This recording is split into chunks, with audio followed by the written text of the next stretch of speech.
2024 ലോക്സഭാ തെരഞ്ഞെടുപ്പിന്റെ 7ാം ഘട്ടമാണ് ഇന്ന് നടന്നുകൊണ്ടിരിക്കുന്നത്. 57 സീറ്റുകളിലേക്ക് പോളിംഗ് നടക്കുന്ന ഈ ഘട്ടം ഏറെ നിർണായകമാണ്.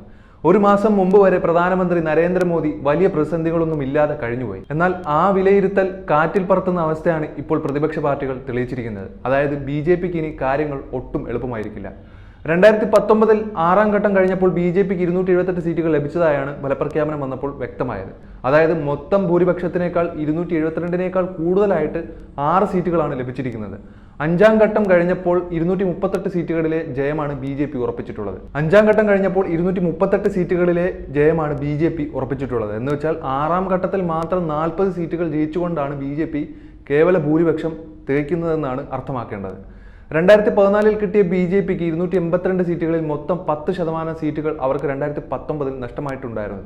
എന്നാൽ ആ നഷ്ടവും അതിലധികവും മറ്റിടങ്ങളിൽ നിന്ന് നേടിയെടുക്കാൻ BJPക്ക് കഴിഞ്ഞതുകൊണ്ടാണ് 303 എന്ന സംഖ്യയിലേക്ക് 2019 BJPക്ക് എത്തിച്ചേരാൻ സാധിച്ചത്. ഈ തെരഞ്ഞെടുപ്പിലും 10%-ഓളം സീറ്റുകൾ BJPക്ക് നഷ്ടപ്പെടാൻ സാധ്യതയുണ്ട്. എന്നാൽ ആ സീറ്റുകൾ കിഴക്കും തെക്കുമുള്ള സംസ്ഥാനങ്ങളിൽ നിന്ന് അധികമായി നേടിയാൽ മാത്രമേ 2019 സീറ്റ് നിലയിൽ നിന്ന് പിന്നിലേക്ക് പോകാതെ BJPക്ക് നിലനിൽക്കുവാൻ കഴിയുകയുള്ളൂ. UP, ബീഹാർ, ഒഡീഷ, പഞ്ചാബ്, ഹിന്ദി ഹൃദയഭൂമിയായ ഉത്തർപ്രദേശ്, ബീഹാർ, ജാർഖണ്ഡ്, ഹിമാചൽ പ്രദേശ് എന്നീ സംസ്ഥാനങ്ങളിലായി 7ാമത്തെ ഘട്ടത്തിൽ 28 സീറ്റുകളാണ് നിലവിലുള്ളത്. അതിൽ 13 സീറ്റുകൾ പഞ്ചാബിലും ഒഡീഷയും ബംഗാളും ചേർത്ത് വെച്ചാൽ 15 സീറ്റുകളുമാണ് ഉള്ളത്. 2019 7ാം ഘട്ടത്തിൽ ഹിന്ദി ഹൃദയഭൂമിയിൽ തെരഞ്ഞെടുപ്പ് നടന്ന 30 സീറ്റുകളിൽ 26 എണ്ണവും BJP ആയിരുന്നു തൂത്തുവാരിയത്.